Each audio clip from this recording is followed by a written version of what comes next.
Bismillahirrahmanirrahim. Assalamualaikum warahmatullahi wabarakatuh. Innal hamdalillah nahmaduhu wa nasta'inuhu wa nastaghfiruh wa na'udzu billahi min shururi anfusina wa min sayyiati a'malina. Man yahdihillahu fala mudilla lahu wa man yudlil fala hadiya lahu. Asyhadu an la ilaha illallah wahdahu la syarika lahu wa asyhadu anna Muhammadan abduhu wa rasuluhu, amma ba'd. Fa inna asdaqal hadithi kitabullah wa khairal hadi hadi Muhammadin sallallahu alaihi wasallam wa syarral umuri muhdatsatuha wa kullu muhdatsatin bid'ah wa kullu bid'atin dhalalah wa kullu dhalalatin finnar. Puja dan puji yang paling sempurna kita persembahkan dan panjatkan hanya kepada Allah tabaraka wa taala, Rabb, pemilik dan penguasa seluruh alam semesta ini, yang kita berkewajiban untuk tidak beribadah dan menyembah kecuali hanya kepadanya. Dan kita punya kewajiban untuk melaksanakan ketaatan peribadahan dengan aturan yang telah ditetapkan oleh Allah tabaraka wa taala dan sesuai dengan apa yang diinginkan oleh Allah tabaraka wa taala melalui apa yang telah diwahyukan kepada duta besarnya Muhammad sallallahu alaihi wasallam dan diajarkan kepada umat terbaik ketika itu, yaitu para sahabatnya yang mulia. Yang ini menjadi barometer dan contoh mulia bagi kita semua. Salawat dan salam yang selalu tercurah kepada junjungan mulia kita Nabi besar Muhammad sallallahu alaihi wasallam, juga kepada keluarganya dan para sahabatnya yang mulia dan orang-orang yang baik di dalam mengikuti jejaknya sampai datangnya hari pembalasan. Ikhwani wa akhwati fid din, a'azzakumullahu jami'an. Saudara dan saudariku Islam yang dimuliakan oleh Allah, pada kesempatan pertemuan malam hari ini kita secara ringkas akan membahas tentang sifat salat Nabi. Mungkin karena keterbatasan waktu, mungkin pertemuan kita cuma 1,5 jam untuk menjelaskan secara detail dan terperinci nggak bisa. Oleh karena itu kita akan pilah-pilah. Malam ini kita akan membahas secara khusus tentang sifat sholat Nabi dengan memberikan rujukan secara singkat. Adapun penjelasan dengan secara detailnya nanti akan satu persatu kita bahas ketika kita masuk perincian tentang permasalahan mana saja yang menjadi rukun sholat dan mana saja yang menjadi kewajiban-kewajiban sholat, dan mana yang menjadi sunnah-sunnah di dalam sholat, baik sunnah yang bersifat qauliyah, ucapan, ataupun sunnah yang bersifat fi'liyah, perbuatan di dalam sholat. Maksud sunnah di sini adalah mandub, yaitu apabila dikerjakan kita mendapatkan poin pahala lebih, kalau ditinggalkan tidak apa-apa. Kalau yang bersifat rukun jelas, ditinggalkan sengaja atau tidak sengaja akan membatalkan sholat. Kalau yang wajib ditinggalkan sengaja jelas membatalkan. Kalau ditinggalkan dengan secara tidak sengaja, nanti ada aturan yang akan kita pelajari juga, yaitu yang namanya sujud sahwi. Seperti itu. Nah, tentang sifat sholat Nabi atau cara sholat yang sempurna, apabila kita lihat dari berbagai sisi, maka jelas sholat yang paling sempurna, paling baik adalah sholatnya siapa? Rasulullah Sallallahu Alaihi Wasallam. Dan kita diperintahkan untuk mengacu di dalam mempraktekkan ibadah sholat ini, bahkan bukan sholat saja, ibadah di dalam Islam secara umum dan keseluruhan. Karena sudah sering dijelaskan dan sudah sering kita pelajari bahwasanya syarat sahnya ibadah seorang hamba atau syarat diterimanya ibadah seorang hamba di sisi Allah adalah dua. Yang pertama apa? Ikhlas. Yang kedua al-mutaba'ah, mengikuti prosedur, contoh, tata cara yang telah dicontohkan oleh Nabi kita Muhammad sallallahu alaihi wasallam di dalam mempraktekkan setiap aturan syariat yang kita diperintahkan untuk melakukannya. Apalagi kita tahu hukum asal ibadah itu adalah haram, kecuali yang diperintahkan untuk kita melaksanakan ibadah tersebut. Ini kaidah jelas, bisa kita praktekkan dalam setiap syariat dan aturan agama ini. Hukum asal sholat haram, kecuali yang diperintahkan untuk kita melaksanakan sholat. Kita berdiri melaksanakan sholat apa? Situ berdiri ini sekarang sedang melaksanakan sholat apa? Sholat yang wajib. Yang wajib cuma ada 5. Dari mulai zuhur sampai subuh. Aturannya jelas, berapa rakaat yang harus dilaksanakan, bagaimana sifat pelaksanaannya, apa yang harus dibaca, mana yang bersifat rukun, mana yang bersifat wajib. Ini semuanya setelah dijelaskan. Anda berdiri melaksanakan sholat sunnah. Sholat sunnah apa? Rawatibkah? Tahiyatul masjid, penghormatan kepada masjid, atau sholat sunnah mutlak, atau sholat sunnah duha, atau tahajud? Ada aturannya berdasarkan perintah. Begitu juga puasa, begitu juga zakat, begitu juga pelaksanaan ibadah haji secara keseluruhan. Agama ini tidak kita tunaikan kecuali berdasarkan perintah, aturan, ketetapan yang telah ditetapkan oleh Allah Tabaraka wa Ta'ala melalui lisan Nabi Muhammad sallallahu alaihi wasallam dan wahyu yang diturunkan kepada beliau. Dan al-mutaba'ah ini menunjukkan perintah kita untuk berilmu. Syarat kedua ini untuk diterimanya amal adalah merupakan syarat yang menunjukkan bahwa setiap muslim dan muslimah harus pandai di dalam Islamnya, di dalam agamanya, sehingga dia tidak melaksanakan setiap ketaatan di dalam Islam kecuali dia harus berilmu. Dia harus tahu bagaimana ketaatan tersebut ditunaikan, bagaimana sifatnya, mana perintah dan aturannya. Oleh karena itu, di dalam hadis yang dibawa oleh sahabat Malik bin Al-Huwairits radhiyallahu an, Nabi sallallahu alaihi wasallam bersabda, hadis ini diriwayatkan oleh Imam Bukhari, kita semua tahu, sallu kama ra'aitumuni usalli. Salatlah sebagaimana kalian melihatku melaksanakan salat. Contohnya, suri tauladannya adalah Rasulullah sallallahu alaihi wasallam. Dalam hadis lain yang diriwayatkan oleh Imam Muslim dari ibu kita yang mulia, ibu bagi seluruh umat Islam, istri Nabi kita yang mulia, yang penuh dengan kesucian, Aisyah radhiyallahu anha, dia berkata, kana Rasulullah sallallahu alaihi wasallam yastaftihu as-salata bit-takbir. Rasulullah membuka salatnya dengan apa? Takbir.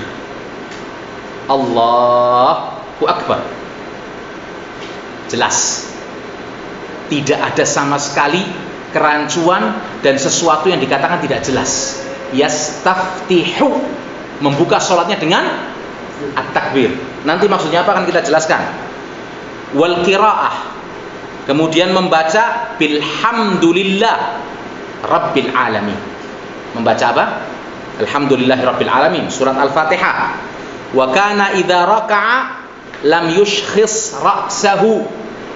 Rasulullah sallallahu alaihi wasallam ketika beliau sujud, melakukan amalan sujud, beliau tidak mengangkat kepalanya, walam yusawwibhu walakin baina dzalik.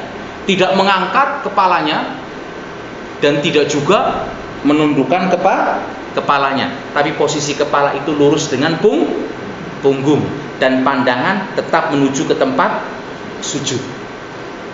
Diceritakan dengan secara rinci bagaimana tentang sifat salat yang dilakukan oleh Rasulullah sallallahu alaihi wasallam. Wa kana rafa'a ra'sahu minar ruku'i lam yasjud hatta yastawi qa'iman. Tadi dijelaskan, apabila beliau ruku tidak mengangkat dan menundukkan kepalanya, namun beliau mensejajarkan dengan punggungnya, dan jika beliau bangkit dari ruku, ia tidak sujud kecuali setelah beliau berdiri sempurna. Jadi penuh dengan ketenangan, ya kan? Bukan baru bangkit, belum sempurna bangkitnya atau i'tidalnya sudah langsung meluncur ke sujud, enggak. Tapi diceritakan dengan secara jelas, hatta yastawi qa'iman, sampai berdiri lurus. Wa kana idza rafa'a ra'sahu minas sajdah. Dan beliau sallallahu alaihi wasallam apabila mengangkat kepalanya dari sujud, lam yasjud hatta yastawi jalisan.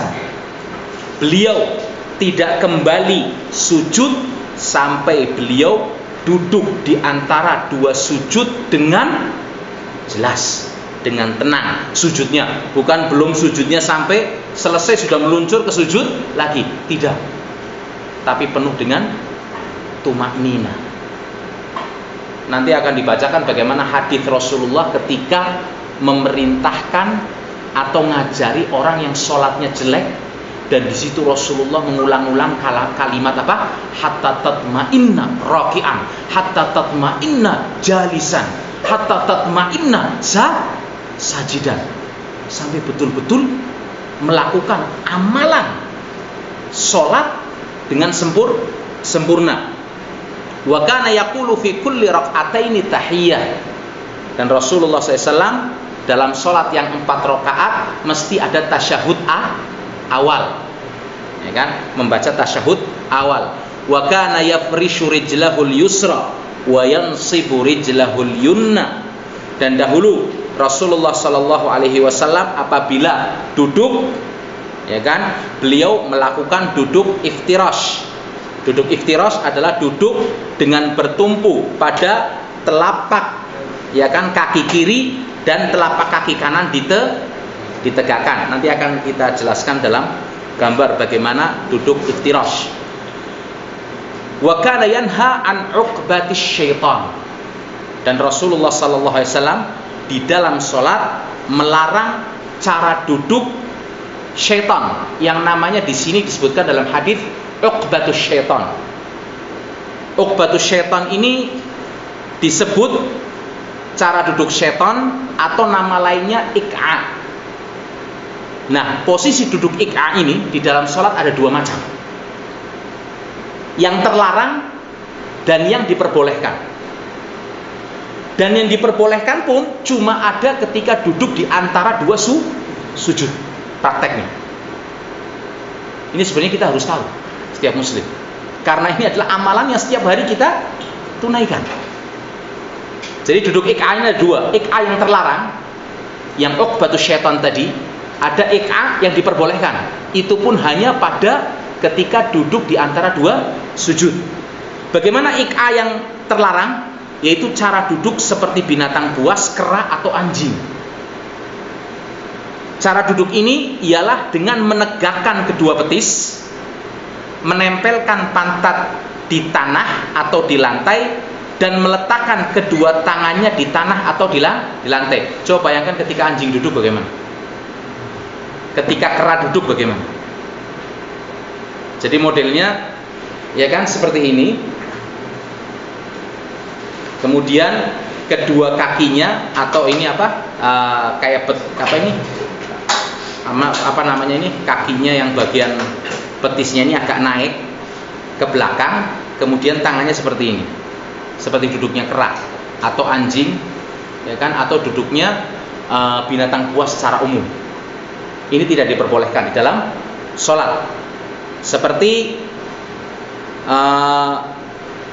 apa ini dijelaskan dalam hadis ini. Kemudian duduk ik'a yang kedua yang diperbolehkan yaitu meletakkan kedua pantat kita atau bokong kita di atas 2 tumit pada waktu duduk di antara 2 sujud.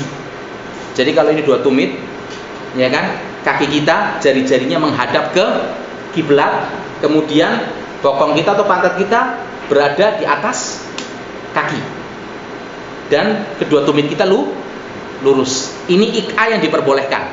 Tapi itu pun dalam apa? Duduk di antara 2 sujud. Seperti disebutkan dalam riwayat Muslim dari Tawus bin Kaisan. Ia berkata, "Qulna li Ibni Abbas fil ik'a 'alal qadamain." Kami pernah bertanya kepada Ibnu Abbas radhiyallahu anhu tentang permasalahan duduk al-ik'a di dalam salat ini. Yaitu duduk di atas pantat dengan menegakkan paha dan betis di atas 2 telapak tangan. Lalu ia menjawab, itu adalah sunnah, kata Ibnu Abbas. Hiya sunnah. Kemudian dikatakan lagi kepada Ibnu Abbas, inna lanarahu jafa'an birrajuli. Model duduk yang seperti ini, wahai Ibnu Abbas, sesungguhnya seperti sikapnya orang yang kasar, atau model orang-orang lelaki yang kasar itu model duduknya seperti itu, dikatakan. Kemudian dijawab lagi oleh Ibnu Abbas, bal hiya sunnatu nabiyyika sallallahu alaihi wasallam. Bahkan duduk itu adalah merupakan sunnah yang dicontohkan oleh Nabi Muhammad SAW. Urusannya apa? Bukan masalah sifat manusia, tapi itu adalah amalan yang pernah dicontohkan oleh Nabi Muhammad Sallallahu Alaihi Wasallam.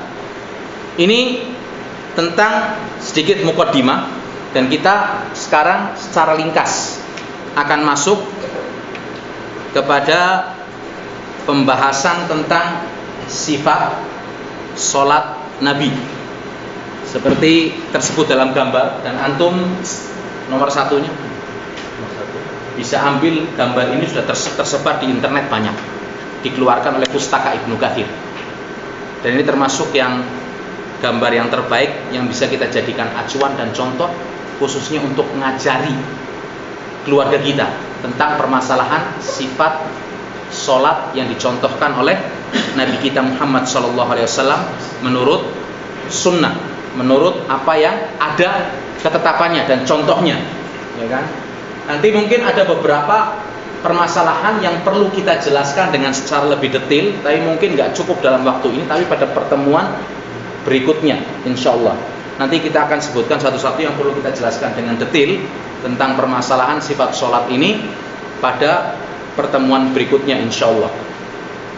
Rakaat pertama ketika kita akan memulai sholat, jelasnya di antara syarat sahnya sholat adalah kita menghadap ke kiblat, dan sebelumnya jelas berwudu lebih dahulu, karena tidak mungkin sebuah sholat dianggap sah kecuali apabila tidak dimulai dengan wudu, karena kita harus dalam keadaan suci.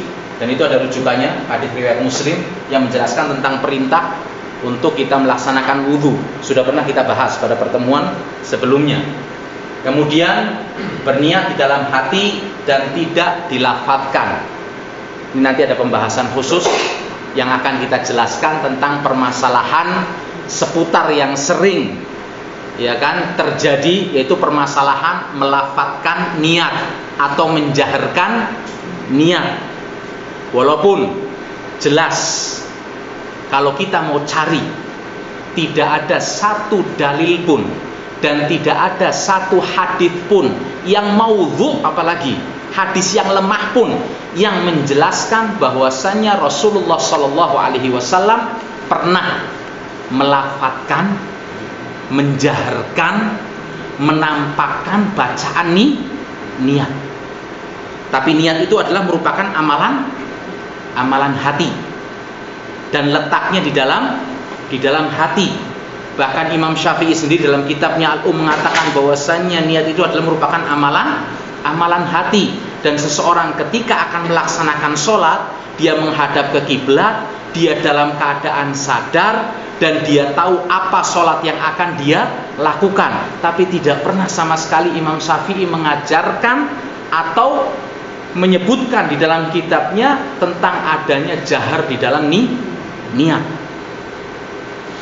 Dan bagaimana sejarah sampai adanya jahar dalam niat nanti akan kita jelaskan dalam pembahasan khusus. Makalahnya sudah ada, nanti mungkin bisa kita fotokopi dan kita sebarkan, ya kan, tentang permasalahan seputar niat ini.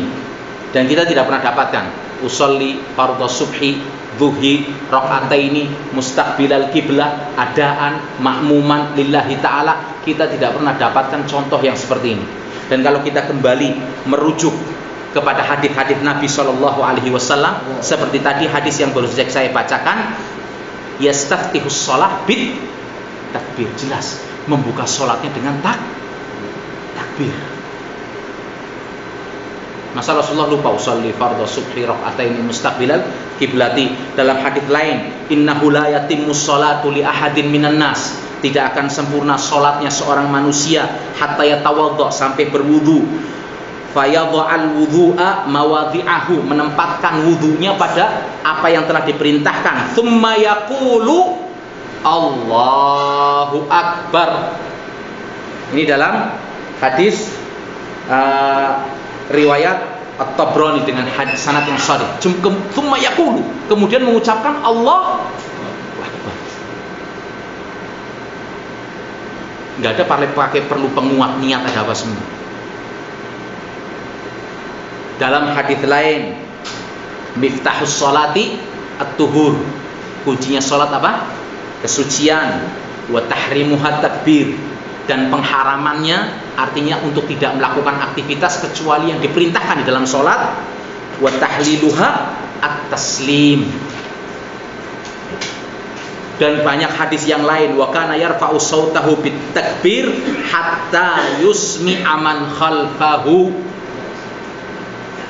Dan dahulu Rasulullah sallallahu alaihi wasallam dalam hadis riwayat Ahmad, Hakim, dan disahihkan oleh Imam Hakim dan disetujui oleh Imam Ad-Dhahabi, menyebutkan beliau dahulu mengeraskan suara takbir hingga terdengar oleh orang yang ada di belakangnya. Kalau memang ada contoh niat jahar, mesti Rasulullah di depan sudah menjaharkan usolli fardhu subhi raka'ataini mustaq.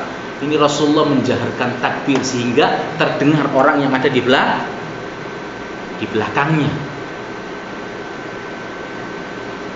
Hadis-hadis ini jelas menunjukkan bahwa amalan sholat dimulai dengan takbir. Adapun niat adalah amalan hati. Adapun kesadaran kita untuk menghadap, melaksanakan amalan sholat, mendirikan perintah pelaksanaan sholat, menghadap ke kiblat, merasakan seakan-akan kita menghadap Allah Subhanahu wa ta'ala, dan kita mau sholat 4 rakaat, ini sebuah kejelasan. Tapi semua itu ada di dalam hati dan tidak dilafadzkan, seperti itu. Nanti kita akan ada pembahasan secara khusus terperinci. Kemudian menghadap kiblat atau Ka'bah ini jelas merupakan salah satu syarat sahnya sholat juga, menghadap ke kiblat. Dan di sini ada penjelasan, menghadap Ka'bah bukan berarti menyembah Ka'bah. Banyak orang non-muslim memberikan syubhat atau keraguan-keraguan, itu umat Islam juga nyembah berhala, nyembah Ka'bah. Tidak sama sekali. Tetapi kita tetap menyembah Allah Tabaraka wa Ta'ala, kita menghadap ke Ka'bah karena kita diperintahkan oleh Allah, dan kita pun tunduk kepada perintahnya. Seperti ketika Umar bin Khattab memegang dan menyentuh Hajar Aswad. Apa kata Umar ketika menghadapi Hajar Aswad? Engkau adalah batu yang tidak bisa memberikan manfaat dan madharat. Kalau aku tidak melihat Rasulullah sallallahu alaihi wasallam menciummu, maka qabbaltu, aku tidak akan pernah menciummu. Karena melihat perintah, contoh yang dilakukan oleh junjungan kita Nabi besar Muhammad sallallahu alaihi wasallam, dan kita pun tunduk dan taat terhadap perintahnya. Sami'na wa ata'na.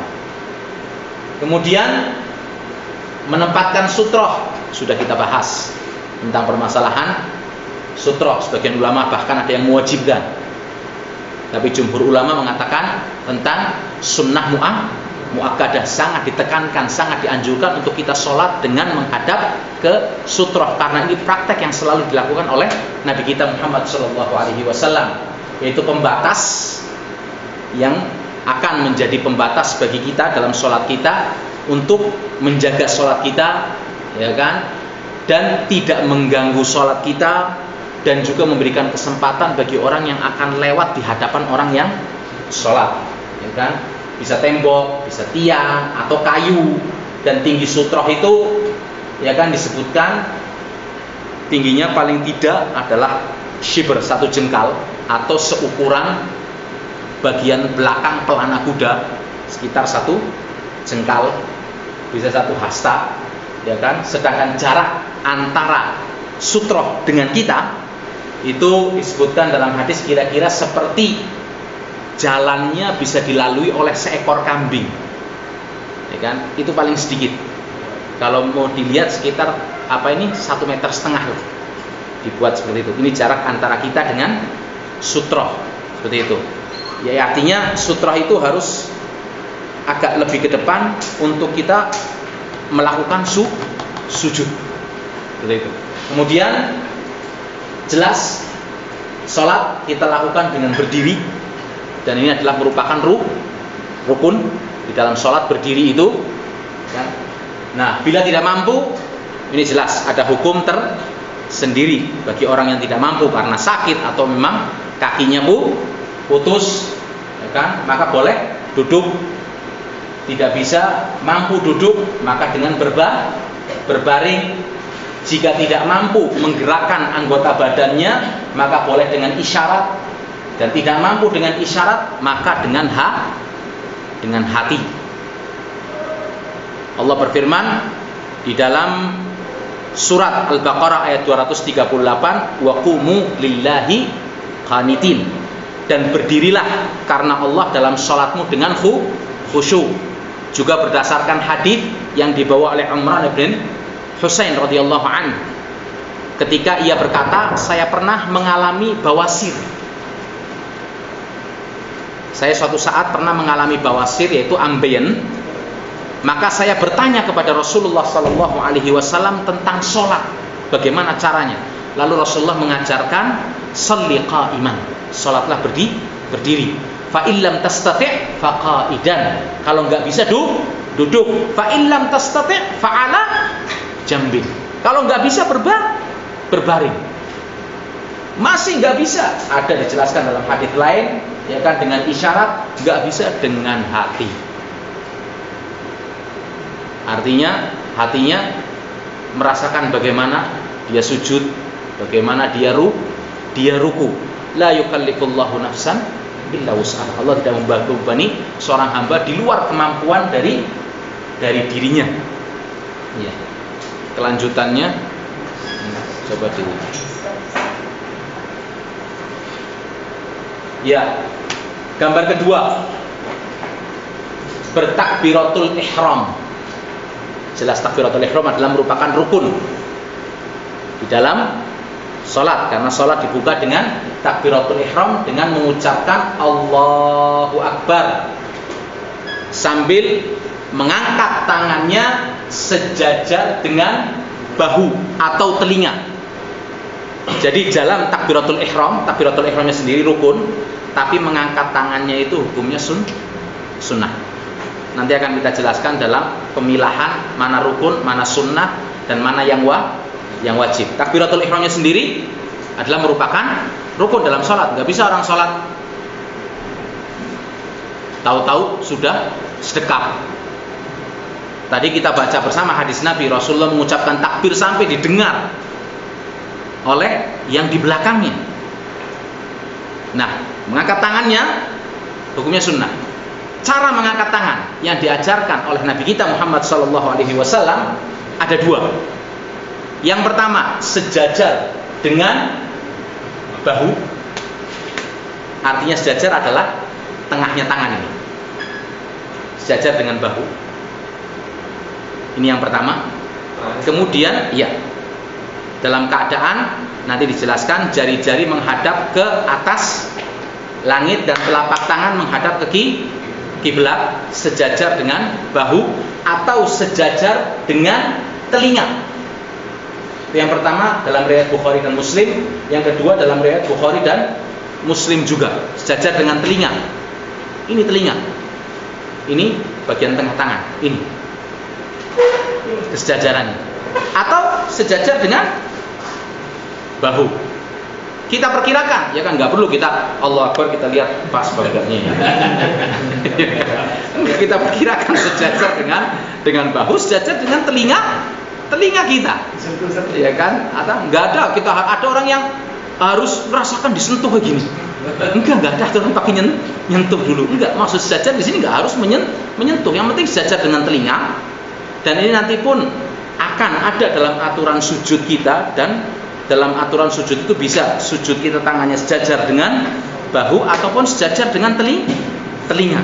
Ini berlaku bagi seluruh takbir yang ada di dalam sholat ketika kita mengangkatnya, sejajar dengan bahu ataupun sejajar dengan dengan telinga, serta pandangan kita menuju ke tempat sujud, karena ini yang akan lebih menyebabkan kita khusyuk. Ketika pandangan tertuju ke tempat sujud, tidak menoleh ke kanan atau ke kiri, akhirnya malah jelalatan, malah kita lebih mudah untuk dicuri oleh syaitan pandangan kita, dan lebih mudah untuk tidak khusyuk. Tapi menunjukkan pandangan ke tempat sujud ini lebih mendorong kita untuk kita sholat lebih khusyuk, apalagi ditambah dengan melaksanakan atau memakai sutra. Artinya pandangan kita fokus tertuju kepada tempat sujud kita.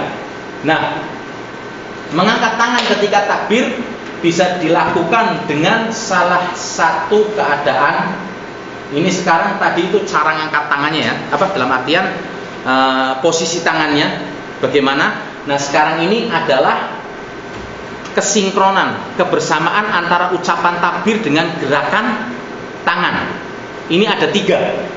Mengangkat tangan ketika takbir bisa dilaksanakan dari salah satu dalam 3 keadaan. Pertama, sebelum ucapan takbir. Artinya apa? Kita gerakan dulu, sejajar dengan bahu ataupun telinga. Allahu Akbar. Artinya gerakan tangan lebih dahulu, baru ucapan takbir. Silahkan mau yang mau melakukan ini. Kemudian bisa bersamaan dengan ucapan takbir, gerakannya bersamaan. Allahu Akbar. Bisa juga yang ketiga, sesudah ucapan takbir, kita belum gerak dulu, tapi Allahu Akbar, baru kita gerak. 3-tiganya dicontohkan semua dan bisa kita praktekkan, ya kan? Kita berusaha, berniat untuk melaksanakan sunnah, melaksanakan yang ini dan melaksanakan yang itu, contoh yang ini dan contoh yang itu, semuanya akan dibalas dengan pahala amalan sunnah oleh Allah Subhanahu wa taala. Nah, dijelaskan secara lebih rinci lagi, jari jemari tangan saat takbir dirapatkan namun tidak digenggam, dan jari jemarinya menghadap ke atas. Jari jemari posisinya menghadap ke atas, tidak digenggam, tapi sifatnya terbuka, juga tidak seperti ini biasa, merapat tapi rapat biasa, bukan rapat mincup begini, kan? Tapi rapat biasa. Kemudian tadi sejajar dengan bahu ataupun dengan telinga kita. Ya, gambar ketiga. Nah, ini setelah kita melakukan takbir, ya kan, dengan cara-cara dan sifat-sifat tadi, yang berikutnya adalah meletakkan telapak tangan kanan di atas punggung telapak tangan kiri. Nah, bagaimana cara meletakkan telapak tangan? Jelas di dada. Dan hukum meletakkan tangan di dada ini sifatnya sunnah, tidak masuk dalam rukun, tidak masuk dalam kewajiban. Ya kan? Jadi mungkin kalau kita lihat orang yang sholatnya seperti ini, nggak naruh di dada, sholatnya sah. Cuma kan sekarang pertanyaannya, apa sih sulitnya naruh tangan di dada? Toh kita mendapatkan pahala sunnah. Loh enggak, madhabku seperti ini. Oke, madhabmu seperti itu. Tapi yang kamu ikuti madhabmu atau sabda Nabi Shallallahu Alaihi Wasallam. Dan Rasulullah Shallallahu Alaihi Wasallam bersabda dan mengatakan dan meletakkan tangan itu di atas dada, sebagaimana beliau bersabda dalam sebuah hadis yang diriwayatkan oleh Abu Dawud, Ibnu Khuzaimah, kana yad'uhuma 'ala sadr. Dahulu Rasulullah SAW meletakkan kedua tangannya di dada. Ya kan? Mana yang akan kita ikuti? Ya kan? Mana yang kita akan rasakan? Ya, Rasulullah Shallallahu Alaihi Wasallam seperti itu. Nah, jadi untuk meletakkan tangan di dada ini ada beberapa contoh sifat dan tata cara yang diajarkan oleh Nabi kita Muhammad Shallallahu Alaihi Wasallam. Yang pertama, meletakkan telapak tangan kanan di atas punggung telapak tangan kiri. Telapak tangan kanan di atas punggung telapak tangan kiri di dada. Ini cara yang benar. diajarkan oleh Nabi kita Muhammad sallallahu alaihi wasallam. Kemudian cara berikutnya, atau di pergelangan, telapak tangan di pergelangan.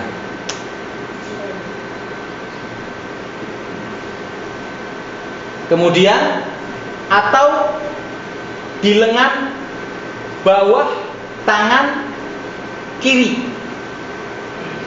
seperti ini.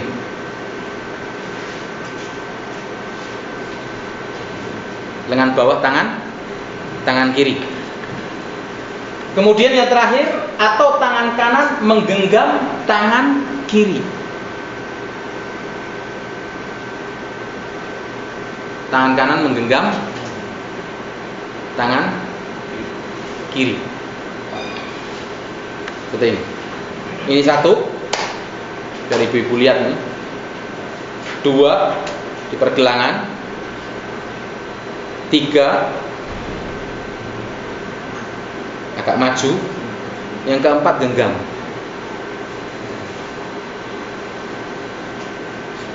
Kalau saya paling senang yang ini, karena mantap, enak, kencang gitu, kuat. Semuanya dicontohkan dan bisa dipraktekkan. Dan mungkin bisa kita suatu saat kayak gini, suatu saat seperti ini, suatu saat seperti ini. Yang nggak ada kayak gini. Wallahu alam, saya tidak pernah dapat. Tapi kalau ada dalilnya, ada hadisnya, sami'na wa ata'na, ahlan wa sahlan, ya kan? Tapi mana dulu dalilnya?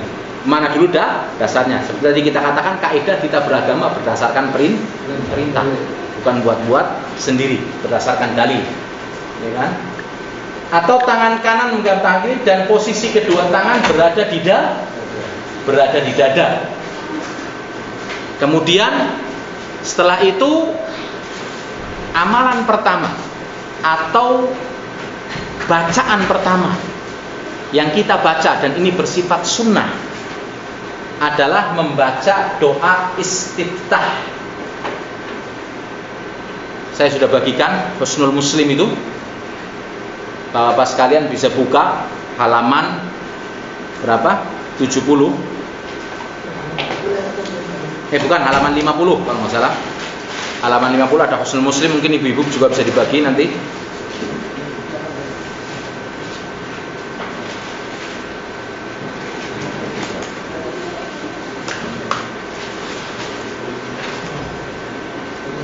Untuk ibu-ibu bisa dibagi nanti. Kenapa? 53. Ada Husnul Muslim, di situ kita akan melihat beberapa doa iftitah yang diajarkan oleh Nabi kita Muhammad sallallahu alaihi wasallam. Di antaranya doa iftitah yang di atas ini yang diriwayatkan oleh Abu Dawud. Ini termasuk yang paling pendek ini. Subhanakallahumma wa bihamdika wa tabaraka ismuka wa ta'ala jadduka wa la ilaha ghairuk. Ini yang paling singkat diantaranya. Ada juga doa iftitah yang lain, yaitu yang diriwayatkan dalam Bukhari dan Muslim, dan ini yang terbaik, tersahih, yaitu Allahumma ba'id baini wa baina khataayaya kama ba'adta bainal masyriqi wal maghrib. Allahumma naqqini min khataayaya kama yunaqqa thawbul abyadu minad danas. Allahumma ighsilni min khataayaya bithalji wal ma'i wal barad. Ini dulu kalau belajar ini kita di Indonesia dikatakan ini iftitahnya Muhammadiyah. Nah, ini karena kebodohan dan kejahilan kita. Kalau Allah Akbar kabiro, iftitahnya apa? NU. Nah, ini dua-duanya diajarkan semua oleh Rasulullah SAW. Cuma yang perlu dikoreksi di sini, nanti kita akan melihat, yaitu doa iftitah yang bunyinya wajjahtu wajhiya lilladzi fataras samawati wal arda hanifan wa ma ana minal musyrikin. Inna salati wa nusuki wa mahyaya wa mamati lillahi rabbil alamin la syarika lahu wa bidzalika umirtu wa ana awwalul muslimin. Allahumma antal maliku la ilaha illa anta rabbi wa ana abduk zalamtu nafsi wa i'taraftu bidzambi. Ini panjang, Pak, doanya. Kalau di kita kan Allah akbar kabira, kemudian nanti disambung dengan wajjahtu wajhiya sampai wa ana minal muslimin. Allahu akbar kabira walhamdulillahi katsira wa subhanallahi bukrata wa asila. Itu satu hadis redaksi tersendiri. Seperti ya kan diriwayatkan dalam Abu Dawud, Ibnu Majah dan Ahmad, yang mulainya dari Allah akbar kabira, ya kan, dan selesainya adalah wa subhanallahi bukrata wa asila. Ini redaksi hadisnya sampai situ. Bas. Wajjahtu wajhiya itu redaksi hadis tersendiri yang lain, yang dimulai dari wajjahtu wajhiya dan panjang, ada sekitar 1 lembar sampai wa ma'ana minal muslimin. Tadi Allahumma antal maliku la ilaha illa anta rabbi wa ana abdu zalamtu nafsi wa i'taraftu bi dzambi faghfir li dzunubi jami'an innahu la yaghfiru dzunuba illa anta wahdini li ahsanil akhlaqi la yahdi li ahsaniha illa ant wasrif anni sayyi'aha la yasrifu anni sayyi'aha illa ant labbaika wa sa'daik wal khairu kulluhu bi yadaik wasyarru laysa ilaik ana bika wa ilaik tabarakta wa ta'alait astaghfiruka wa atubu ilaik. Nah, sampai sini mulainya wajjahtu sampai wa atubu ilaik. Ini redaksi hadis tersendiri riwayat Muslim. Cuma di kita kesalahannya apa? Diambil dari satu redaksi ini, diambil dari hadis redaksi lain, dipotong tengahnya, kemudian disambungi. Sebenarnya dua-duanya ada contohnya aja. Cuma kalau antum membaca ini Allah akbar kabira, Allah akbar kabira, bahkan sunahnya diulang, Allah akbar kabira, Allah akbar kabira, Allah akbar kabira, walhamdulillahi katsira, walhamdulillahi katsira, walhamdulillahi katsira, wa subhanallahi bukratan wa asila, wa subhanallahi bukratan wa asila, wa subhanallahi bukratan wa asila. Bas sampai sini. Ada juga doa iftitah yang biasa dibaca oleh Nabi kita Muhammad sallallahu alaihi wasallam ketika salat malam. Karena Nabi sallallahu alaihi wasallam idza qama minal laili yatahajjad. Itu dalam halaman 60 sampai 61 dalam Husnul Muslim itu.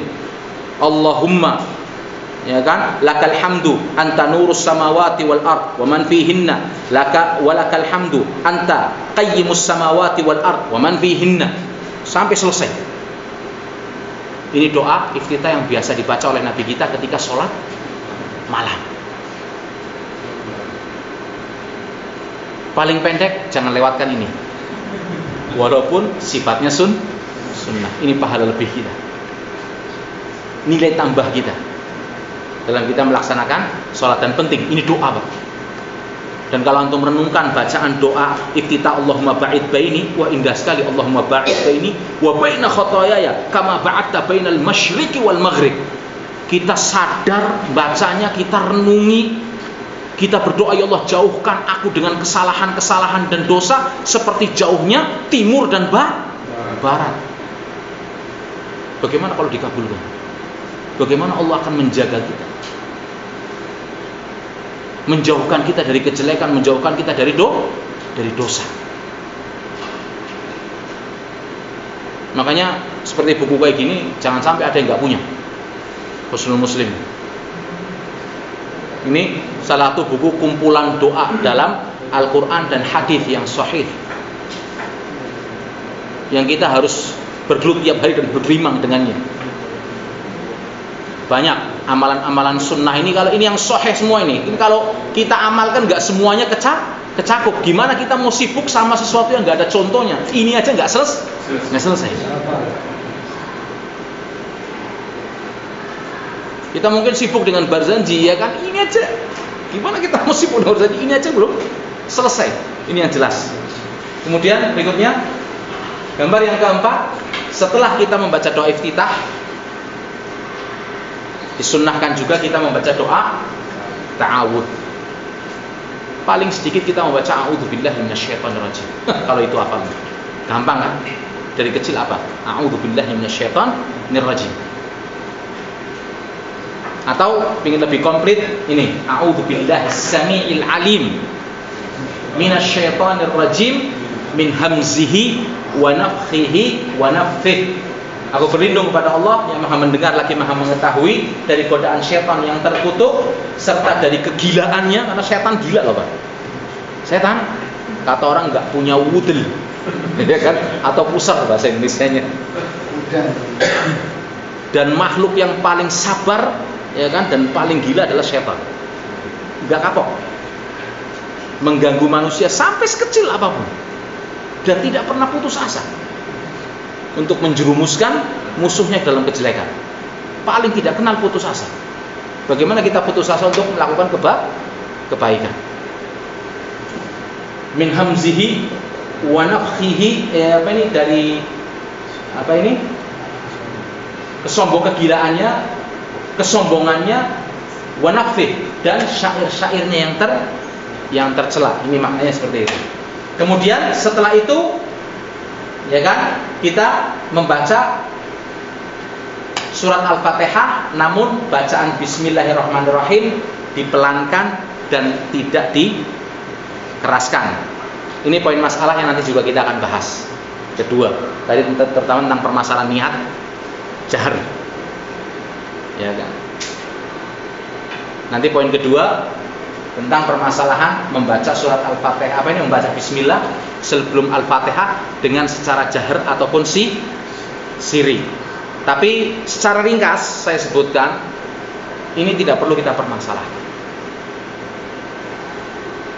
Dua-duanya berpegangan dengan dalil. Yang siri baca Bismillah, yang jahar juga baca Bismillah. Dua-duanya punya dalil yang sahih. Walaupun di sini dikumpulkan oleh para ulama lebih diperjelas tentang permasalahan ini, kan? Yang membaca jahar berangkat dari pendapat, ya kan? Jadi permasalahan jahar dan siri dalam baca Bismillah ini berangkat dari permasalahan apakah Bismillah termasuk dalam surat Al-Fatihah atau bukan. Ini poin permasalahan sebelumnya. Ulama berbeda pendapat tentang permasalahan apakah Bismillah termasuk dari surat Al-Fatihah, artinya dia ayat ke-1 dalam surat Al-Fatihah, atau Fatihah itu dimulai dengan Alhamdulillah. Ini ada perselisihan antara para ulama. Nah, yang mengatakan bahwasannya Bismillah termasuk dari Al-Fatihah jelas wajib untuk membacanya pada awal surat Bismillah.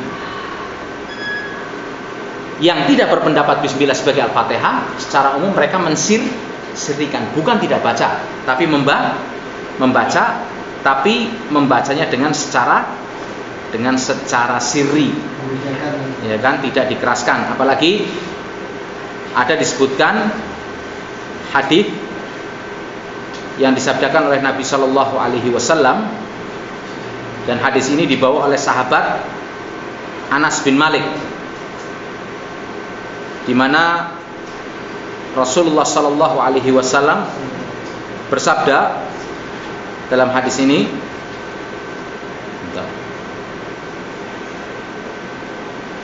"Sallaitu khalfa Rasulillah Sallallahu Alaihi Wasallam wa Abi Bakar wa Umar wa Uthman falam yajharu bi Bismillah." Ini hadis riwayat Ahmad dan Nasai. Saya sholat di belakang Abu Bakar, kata Anas bin Malik, Umar, Uthman, sedangkan mereka tidak mengeraskan bacaan Bismillah. Ada lafaz lain, ma'an Nabi, saya sholat bersama dengan Nabi SAW dan tidak mengeraskan bacaan Bismillah. Ada dalam riwayat Abu Hurairah yang disebutkan beliau mengeraskan bacaan Bismillah. Jadi para ulama mengumpulkan, baca Bismillah nggak apa-apa, nggak baca juga nggak apa-apa, tapi intinya semuanya baca. Tapi di sini yang perlu dilihat adalah keseringan yang lebih dilakukan oleh Rasulullah. Rasulullah itu lebih sering untuk mensirrikan Bismillah daripada menjaharkannya. Jadi sunnah yang perlu kita praktekkan di sini adalah sunnah lebih sering kita mensirrikan Bismillah daripada menjaharkan, kecuali kita menghadapi permasalahan ketika kita pulang di sebuah tempat yang memang di situ ma'rufnya, terkenalnya membaca mengeraskan bismillah. Dan kalau kita mensirikan bismillah akan lebih menyebabkan permasalahan, ya kan, atau menyebabkan fitnah karena kita menghadapi masyarakat yang awam. Ketika itu kita baca bismillah, nggak ada masalah. Toh ada dijelaskan juga dalam dalil lain, ya kan, dalam riwayat Abu Hurairah, di situ dijelaskan dibaca bismillah. Insyaallah lebih terperincinya, khususnya perkataan Ibnu Qayyim, Ibnu Katsir, insyaallah dalam pertemuan berikutnya kita akan bahas secara rinci. Nah, selanjutnya Pak Haji. Kemudian kita membaca Al-Fatihah, dan cara membaca Al-Fatihah yang dicontohkan oleh Nabi kita Muhammad SAW. Rasulullah itu menyelingi dengan nafas. Alhamdulillahirabbil alamin, Ar-Rahmanir Rahim, Maliki Yaumiddin. Bisa Maliki Yaumiddin, Iyyaka na'budu wa iyyaka nasta'in, Ihdinas siratal mustaqim, sampai akhir ayat. Ya kan, jangan terburu-buru. Bismillahirrahmanirrahim. Ya amin. Enggak selesai satu nafas, belum selesai. Kemudian setelah itu membaca amin, setelah membaca waladhdallin kita mengucapkan amin. Kemudian setelah membaca Al-Fatihah, bacalah salah satu surat atau ayat-ayat Al-Qur'an yang kita hafal, ya kan? Bacaan surat atau ayat-ayat ini dibaca pada rakaat pertama dan kedua saja bagi sholat yang 4 dan 3. Bagi sholat yang hitungannya 4 atau 3, rakaat pertama setelah Fatihah kita baca surat, rakaat kedua setelah Fatihah kita baca surat, kemudian rakaat yang ketiga dan keempat kita cukupkan dengan membaca Al-Fatihah. Walaupun tidak apa-apa kalau kita juga mau membaca surat setelahnya, sifatnya sunnah. Kemudian setelah selesai membaca surat, maka berdiam sejenak, tumakninah, kayak ngambil saktah gitu. Bukan langsung meluncur ruku, tapi ada sedikit orang ngomong ngambil tumakninahnya untuk kita melakukan gerakan berikutnya, yaitu ruku.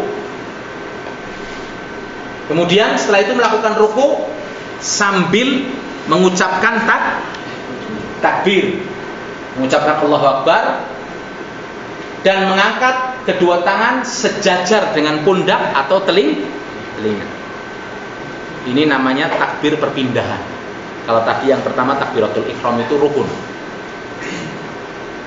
Yang kedua bentuk takbir adalah takbir perpindahan. Karena dalam perpindahan melakukan satu amalan ke amalan lain di sholat, ada takbir yang disebut dengan nama takbir perpindahan. Makanya kalau kita datang sebagai orang yang masbuk dalam sholat berjamaah, pertama kita lakukan adalah takbiratul ihram. Begitu selesai takbiratul ihram, jangan kita langsung meluncur. Mau meluncur kita takbir juga. Karena takbir yang pertama adalah takbiratul ihram yang sifatnya rukun, yang kedua adalah takbir perpindahan yang sifatnya wajib dalam takbir perpindahan ini. Ya kan? Kemudian mengangkat tangan sejajar dengan pundak atau telinga. Nah, bagaimana posisi ruku yang diajarkan, dicontohkan oleh Nabi kita Muhammad SAW? Posisi ruku punggung rata. Sampai dijelaskan dalam hadis kalau mau ditaruh gelas itu nggak tumpah di punggung Rasulullah SAW, karena rata, bukan cuma nekuk sedikit atau terlalu ke bawah, ya kan, tapi rata. Kepala pun posisinya rata dengan punggung, kepala sejajar dengan punggung. Kedua telapak tangan diletakkan, ya kan, atau menggenggam kedua lutut, dan jari jemari direnggangkan.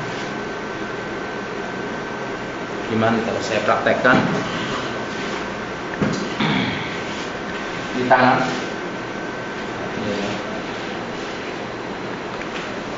diletakkan, posisinya lurus ya.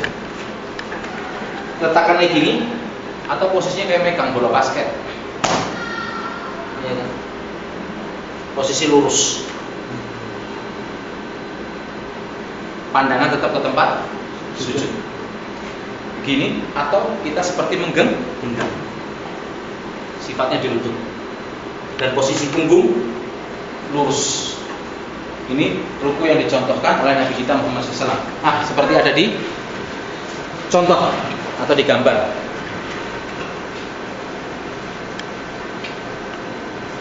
Lakukan ruku dengan tumaninah, yaitu diam sejenak hingga tulang-tulang menempati posisinya.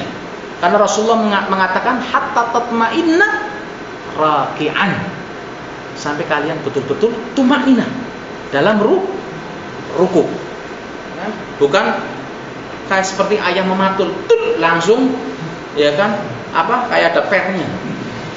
Ya kan, ruku langsung lompat, langsung meluncur ke amalan yang lainnya. Apalagi kalau jadi imam, kitanya kewalahan yang jadi makmum. Bacanya belum selesai.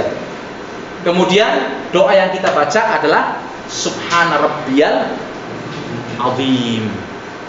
Dan banyak Rasulullah SAW mengajarkan doa ketika ruku, Subhana Rabbiyal Azim. Kemudian diajarkan juga Subhanakallahumma Rabbana wa bihamdika Allahumma firli. Kemudian ada juga doa Subuhun Qudusun Rabbul Malaikati Warruh. Ada doa juga Allahumma laka raka'at wa bika amant wa laka aslamt khasha'alaka sam'i wa basari wa mukhi wa azmi wa asabi wa mastaqalla bihi qadami. Ada juga doa Subhana dzil jabaruti wal malakut wal kibriya wal azamah. Ini semuanya adalah doa-doa ketika kita ruku. Tapi paling masyhur dan sering kita lakukan adalah Subhana Rabbiyal Azim, ya kan, sebanyak 3 kali.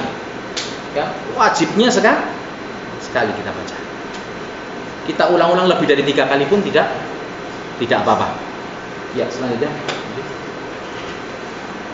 Kemudian bangkit dari ruku yang dinamakan sebagai i'tidal, dengan mengangkat kedua tangan sejajar dengan bahu atau telinga, sama sambil mengucapkan Sami'allahu liman hamidah. Ini bagi orang yang sholatnya sendirian dan imam.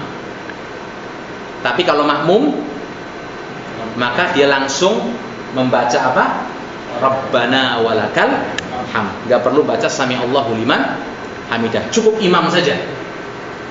Setelah tegak berdiri, ya kan, lalu mengucapkan Rabbana walakal hamdu hamdan katsiran thayyiban mubarakan fi.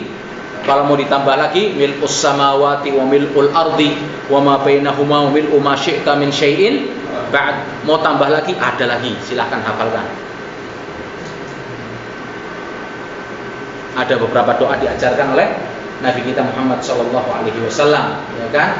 Ketika berdiri ini pun harus tenang dan tidak terburu-buru. Nanti di sini juga akan ada penjelasan tentang permasalahan, ya kan? Ada orang yang setelah ruku, nah seperti ini sekarang posisinya, ya kan, lurus tangannya. Mungkin ada, dan ini yang masyhur di daerah kita di Indonesia. Mungkin pertama kali kita ke Saudi kita melihat begitu bangkit i'tidal ini, orang kembali meletakkan tangannya di dada. Ini tidak perlu jadi permasalahan. Syekh bin Baz sendiri mengatakan yang seperti ini nggak apa-apa. Yang mau meletakkan tangan di dada, dia mendapatkan pahala sunnah. Karena kembali kepada hukum asal, meletakkan tangan di dada sifatnya sunnah. Seperti itu. Jadi tidak perlu menjadi permasalahan. Nanti mungkin kita akan singgung sedikit sebab perselisihan para ulama tentang permasalahan letakkan tangan di dada ini, khususnya setelah i'tidal. Ya, yang ke-8. Kemudian setelah i'tidal melakukan sujud sambil bertakbir, takbir perpindahan juga. Kemudian meletakkan kedua lutut terlebih dahulu dari kedua tangan, atau boleh sebaliknya. Ini perselisihan para ulama dalam perkara ini, itu sifatnya mana yang lebih afdol. Sebagian mengatakannya lebih afdal lutut dulu baru tangan. Sebagian lagi enggak. Yang afdal tangan baru lutut. Tapi yang umum masyhur jumhur fuqaha adalah kaki dulu baru tangan. Tapi biasanya kalau kita sakit lebih mudahnya tangan dulu baru kaki. Apalagi kalau kakinya kena rematik. Tapi dua-duanya boleh kita laksanakan. Dan perbedaan pendapat sekali lagi para ulama tentang masalah ini tentang afdhaliyahnya. Apakah kaki dulu atau tangan dahulu? Nah, posisi sujud yang benar, ya kan? Kedua telapak tangan dibuka, tidak mengepal, tapi dibuka. Seperti ketika kita takbiratul ihram dan diletakkan sejajar dengan bahu atau telinga. Bisa kita sujudnya meletakkan tangannya sejajar dengan bahu kita atau sejajar dengan telinga kita. Kedua sikut diangkat, artinya tidak nyincung. Tapi sifatnya kedua sikut ini malah terbuka, khususnya ketika kita sholat sendirian. Sunnahnya melebarkan, tapi jangan kelebaran, Pak. Ya kan? Akhirnya orang lihat nggak wajar. Wajarnya seperti dicontohkan oleh Nabi kita. Posisi tangan kita apa? Sejajar dengan bahu. Nggak ada bahu manusia lebar sampai ke sini. Ya kan? Ini bahu kita. Dan otomatis gerakan sikut kita pun sebatas kemampuannya. Emang Allah sudah ciptakan bagi kita. Sejajar dengan punggung atau sejajar. Ada mungkin sebagian yang semangat terus, gedein sehingga melebar sampai melebihin ini. Sejajar, ya kan? Yang wajar. Kan? Apalagi kalau kita ketemu dengan sholat yang berjamaah, ya kan, jangan kita simbol teman kita yang kanan kiri, akhirnya malah menyebabkan fitnah. Sesuai dengan ruang gerak kita buka. Karena kita sedang sholat berjamaah, kita punya tetangga dan ada hak tetangga di samping kita. Nah, kemudian diletakkan sejajar dengan bahu atau telinga, kedua sikut diangkat, dijauhkan dari lantai dan direnggangkan, dijauhkan dari lambung ininya, artinya tidak nempel ke lambung kiri ataupun kanan, sehingga ketiak kelihatan, sampai disebutkan Rasulullah kelihatan tiap putihnya. Kecuali ketika sholat berjamaah, ingat, maka kedua sikut dirapatkan ke sisi lambung dan kita mengangkatnya sesuai dengan ruang gerak yang ada. Banyak yang menyebabkan fitnah juga. Sholat tuh kayak orang mau nyendul, kayak orang mau berkelahi, ada apa semuanya kan? Semangat tapi pakai ilmu. Seperti itu. Kemudian posisi jari jemari ketika sujud, jari jemari tangan dirapatkan dan menghadap ke kiblat, lurus enggak? Ini enggak juga seperti ini. Tapi mungkin ini malah mencong. Lurus menghadap ke kiblat, seperti itu. Ya, selanjutnya. Posisi ketika sujud yang benar, kedua paha dibuka, ya kan? Dan bukanya paha pun sesuai dengan ruang gerak, ya kan? Kita jangan sampai terlalu lebar, ya kan? Akhirnya kayak orang mau tidur, kan? Paha dibuka, lalu ujung jari jemari kaki menghadap ke kiblat, itu nomor 13. Artinya jari jemarinya bukan ngambang kayak gini, tapi ditekuk jari jemari kakinya menghadap ke kiblat. Kemudian kedua telapak kaki ditegakkan serta kedua tumit dirapatkan. Kalau kaki ini, nah, dan tumitnya dirapatkan. Banyak orang yang mungkin kita lihat terbuka biasa. Tidak, sunnahnya adalah dirapatkan, jari jemarinya menghadap ke kiblat. Ini bagi laki-laki dan wanita. Semuanya sama amalan ini. Kemudian jarak antara paha dan lambung dijauhkan. Tidak terlalu menekuk ke dalam, seperti perhatian cara sujud yang salah. Sikut, ya kan, dibentangkan di tempat sujud dan jarak antara paha dan lambung sangat rapat sekali, atau bahkan ininya nempel seperti duduknya anjing. Ini juga dilarang atau sesuatu yang dimakruhkan. Sujudlah ya kan dengan tumaninah dan dilakukanlah dengan menempelkan 7 anggota badan. Ini sujud yang benar adalah sujud yang dilakukan dengan menempelkan 7 anggota tulang. Mana saja? 1, ya kan? Dan posisi sujud ini jangan sampai ngambang. Orang Indonesia bisa sujud lebih sempurna, ya kan? Pesek-pesek kan? Nah, iya kan? Nempel ini kayak gini. Bukan ngambang hidungnya ke atas kayak gini, enggak. Tapi lurus. Ini 1, 2, 3, ya kan? 4, 5 kaki, 6 tuh 7, ya kan? Dahi, hidung, kedua tangan, kedua lutut, dan ujung jari jemari kedua kaki. Ini seperti disebutkan dalam hadis Nabi. Sujud yang benar, sujud dengan 7 anggota badan atau 7 tulang, ya kan? Kedua telapak kaki tegak, posisi jari jemari ditekuk menghadap ke kiblat dan tumit dirapatkan satu dengan yang lainnya. Kemudian membaca ketika sujud Subhana Rabbiyal A'la. Ada doa-doa yang lain yang bisa dilihat di Husnul Muslim yang dicontohkan oleh Rasulullah SAW tentang permasalahan doa-doa sujud ini. Semuanya bisa kita praktekkan dan ada riwayatnya dari Rasulullah SAW. Ya, yang 10.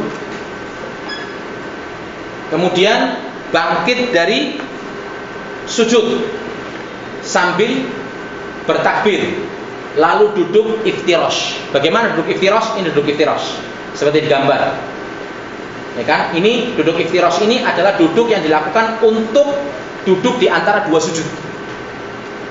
Jadi nggak mungkin kita duduk tawarruk dalam, ya kan, duduk di antara 2 sujud. Tapi duduk yang benar ketika duduk di antara 2 sujud adalah duduk iftirash. Nah, ini duduk iftirash yang benar. Dan ada duduk iftirash yang salah seperti itu. Kakinya ditumpangkan satu dengan yang lainnya. Yang benar seperti ini. Duduk dengan bertumpu pada telapak kaki kiri. Kaki kirinya jadi tumpuan, ya kan? Jadi keset, jadi penyangga, dan telapak kaki kanan ditegakkan. Ini duduk iftirash yang benar. Perhatikan cara duduk iftirash yang salah. Duduk bertumpu di atas kedua telapak kaki, ini yang salah. Seperti ketika kita mau akad nikah lesehan. Nah, ini gini, ya, seperti akad nikah nggak apa-apa sih. Tapi kalau dalam sholat, nah itu tadi. Duduknya duduk iftirash namanya.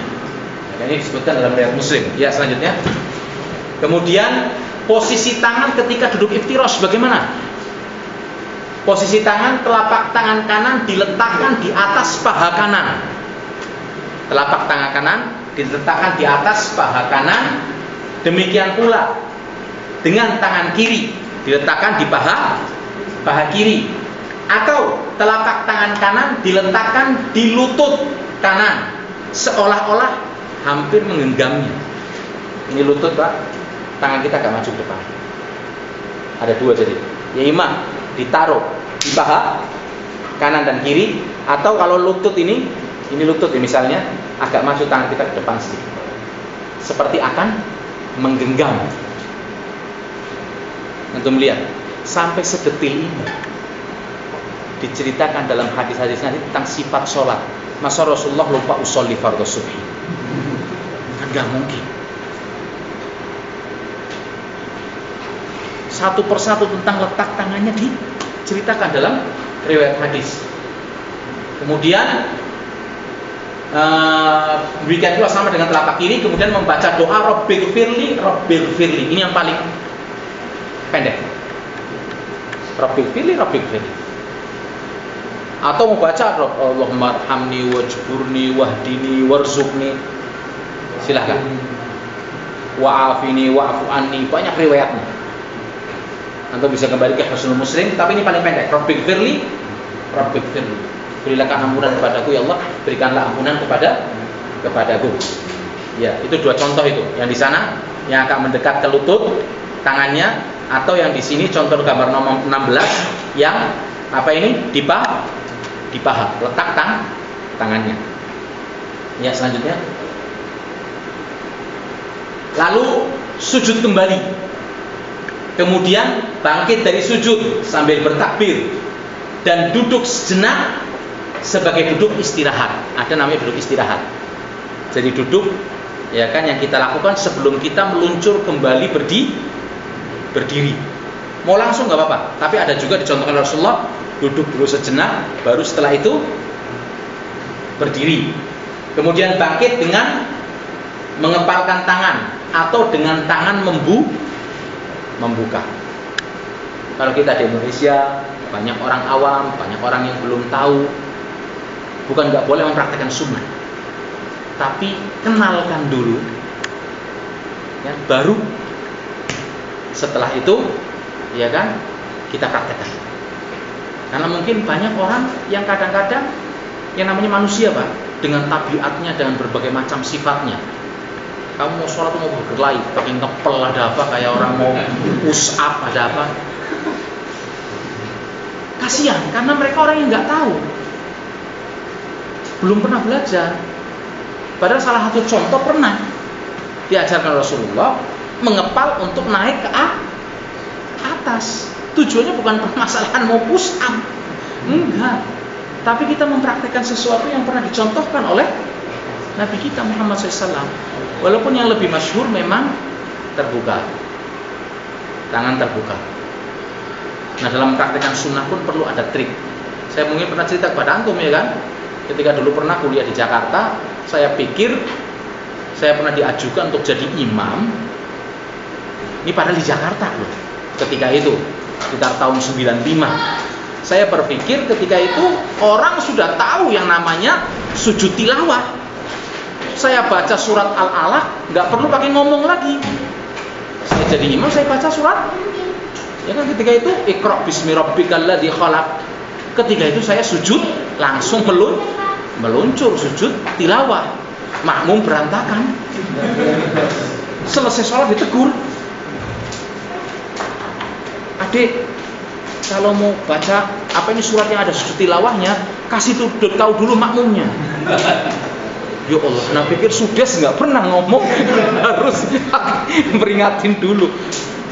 Ayo, kita ngadepin masyarakat yang kata Indonesia majemuk, macem-macem begitu.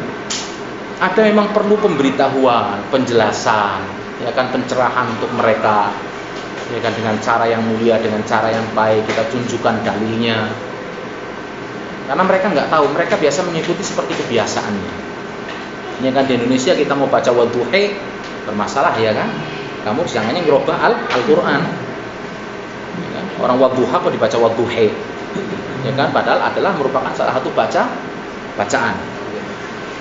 Kemudian bisa tadi itu ketika bangkit mengepal tangan atau membukanya, kan? Itu seperti disebutkan di gambar, dan itu berada dalam riwayat hadis riwayat Imam Al-Baihaqi dan juga dalam riwayat Al-Bukhari. Kemudian rakaat kedua, melakukan rakaat kedua dengan bersedekap, lalu membaca surat Al-Fatihah, bersedekap lagi seperti biasa. Rakaat kedua lebih singkat dari rakaat pertama, ini sunnahnya seperti itu, sehingga membaca surat yang lebih pendek dari surat di rakaat pertama.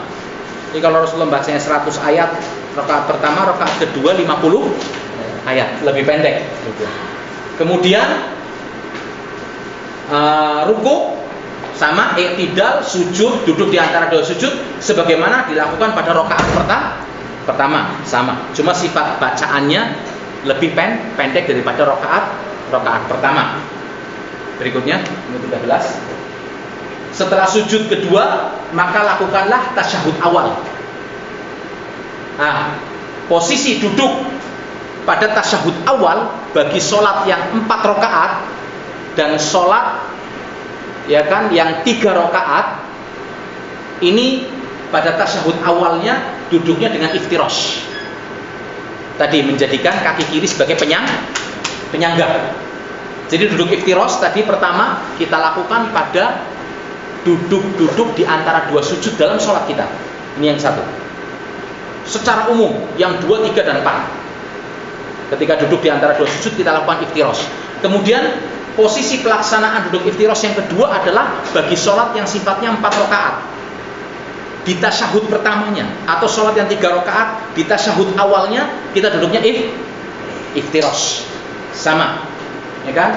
Posisi tangan ketika tasyahud awal, nah ini dijelaskan tangan kanan menggenggam jari kelingking dan jari manis. Adapun ibu jari dan jari tengah membentuk lingkaran. Ini cara pertama untuk tasyahudnya.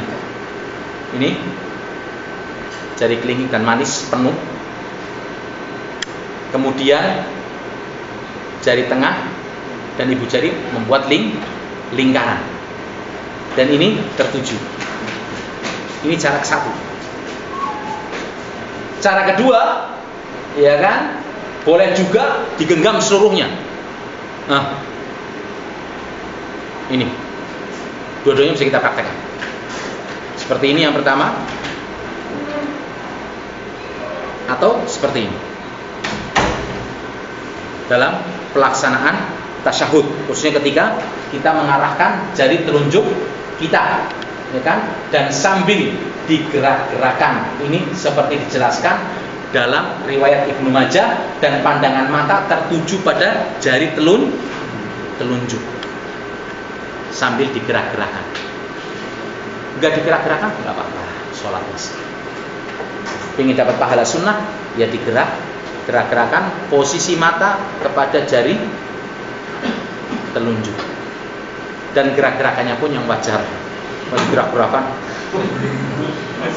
saking cepatnya akhirnya ada orang yang salah paham, kok geraknya kayak gini saja. Enggak, bukan geraknya kayak gini karena saking cepatnya.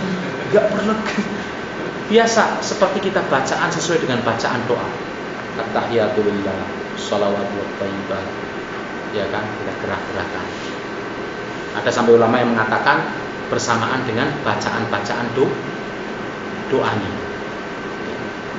Jangan sampai gerakan cepat banget, enggak. Biasa aja, santai. Seirama dengan bacaan tasyahud atau tahiyatnya. Ya. Tidak digerakkan, tidak apa-apa, sah. Kita menjelaskannya ini amalan sunnah.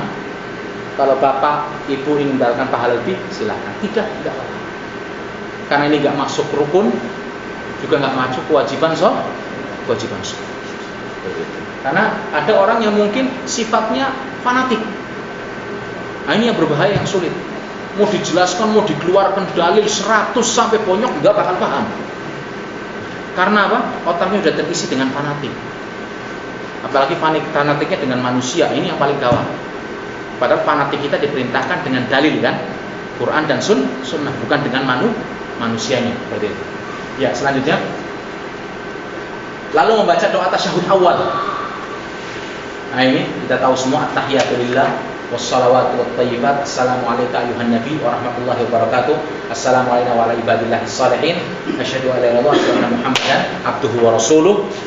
Ini kan, selanjutnya membaca doa tasyahud awal, lalu membaca salawat, Allahumma shalli ala Muhammad wa ala ali Muhammad kama shallaita ala Ibrahim wa ala ali Ibrahim innaka Hamidum Majid. Allahumma barik ala Muhammad wa ala ali Muhammad kama barakta ala Ibrahim wa ala ali Ibrahim innaka Hamidum Majid.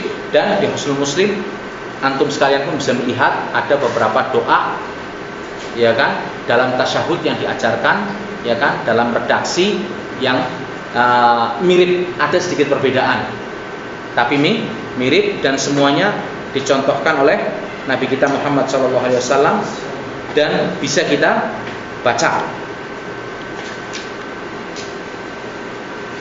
dalam doa tasyahud ini. Ada Allahumma shalli ala Muhammad wa ala azwajihi wa dzurriyyatihi kama shallaita ala Ibrahim wa barik ala Muhammad wa ala azwajihi wa dzurriyyatihi, juga ada. Bisa kita baca semuanya, bisa kita baca. Selanjutnya ke-16, bila sholat subuh, Jumat atau sholat yang 2 rakaat, maka tidak ada tasyahud awal, namun langsung melakukan tasyahud akhir. Ini jelas dengan posisi duduk, yaitu iftirash. Kalau yang sholatnya 2 rakaat, tasyahud akhirnya tidak ada tawarruk, tapi kakinya duduk iftirash. Seperti posisi ketika tasyahud awal dalam sholat yang 4 atau 3 rakaat, ya kan, dengan posisi duduk iftirash dan membaca seperti bacaan di atas, lalu ditambah dengan doa ketika tasyahud akhir. Sama tadi membaca doa itu, tahiyat, sholawat, ya kan? Dan itu sholawat yang benar, sholawat Ibrahimiyah dibaca dengan membaca doa, karena ini termasuk tempat yang mustajab untuk dikabulkannya doa. Di antara doa yang dicontohkan oleh Nabi kita setelah kita membaca tasyahud adalah doa Allahumma inni a'udzubika min adzabi jahannam. Kita berlindung dari azab neraka jahanam. Wa min adzabil qabr. Azabku kubur, indah sekali. Doa ini untuk kita baca. Wa min fitnatil mahya wal mamat, dan dari fitnah dalam kehidupan dan kematian. Wa min syarri fitnatit al-masihi ad-dajjal. Ini salah satu cara penangkal untuk kita terhindar dari fitnahnya Dajjal. Caranya sudah dikasih tahu, tinggal kita mau ngafalin atau tidak. Pendek, insya Allah nggak panjang. Kemudian berdoa lagi sesuai dengan yang diinginkan. Kalau misalnya mau berdoa, silakan. Ada juga doa yang bagus sekali diajarkan oleh Rasulullah, Allahumma inni ala dzikrika wa syukrika wa husni ibadatik. Ya Allah, bantulah aku untuk selalu bersiap menjadi manusia mengingatmu, ya kan? Wa syukrik, bersyukur kepadamu, dan beribadah dengan baik kepadamu. Ya, selanjutnya.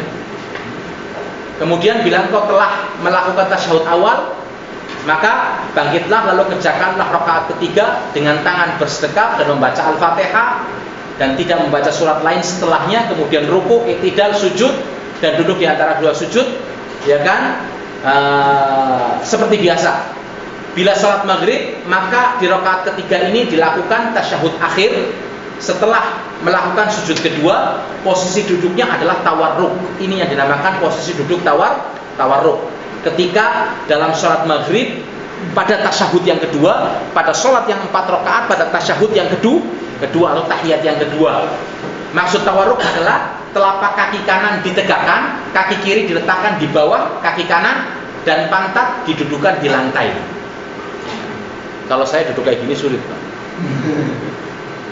Perlu diet, ngurusin badan. Seringnya malah duduk tawarruk. Tapi alhamdulillah bukan kewajiban, ya kan, di dalam sholat. Kalau kewajiban maka kita harus lakukan seperti itu. Nah, ini duduk tawarruk, ya kan. Kemudian bila tidak mampu duduk tawarruk seperti digambar, maka boleh melakukannya seperti pada digambar. Kalau memang kesulitan seperti ini, bisa seperti ini, ya kan. Artinya yang bagusnya adalah jari jemari dihadapkan ke kiblat. Kalau nggak bisa, ya ditekuk ke belakang, tidak apa-apa dalam posisi duduk tawarruk. Selanjutnya 18 yang terakhir. Bila engkau telah melakukan sujud kedua, maka bangkitlah lalu kerjakan rakaat keempat, lalu ruku, i'tidal, sujud. Kemudian duduk di antara dua sujud dan sujud seperti biasa, maka lakukanlah tasyahud akhir dengan posisi duduk tawarruk, ya kan? Setelah itu salam, dimulai dengan menolehkan wajah ke kanan, dan salam yang benar seperti disebutkan dalam hadis sampai pipi putih Rasulullah kelihatan. Bukan ngetul dok, Assalamualaikum warahmatullahi, ya kan? Assalamualaikum warahmatullahi. Atau seperti orang menggerakkan senam, Assalamualaikum. Kenapa harus mantul sih? Ya kan? Biasa aja, Assalamualaikum warahmatullahi, tarik, ya kan? Sehingga lurus sampai terlihat pipi Rasulullah oleh orang yang sholat di belakangnya. Ke kanan dulu, kemudian baru ke kiri. Assalamualaikum warahmatullahi, ya kan? Dengan mengucapkan ucapan salam yang sama. Inilah sifat sholat Nabi. Selesai ya. Ini sifat sholat Nabi, ya kan? Dan kalau antum mau ambil gambarnya ini ada di net, ya. Subhanakallahumma bihamdika asyhadu an la ilaha illa anta astaghfiruka wa atubu ilaik. Assalamualaikum warahmatullahi wabarakatuh.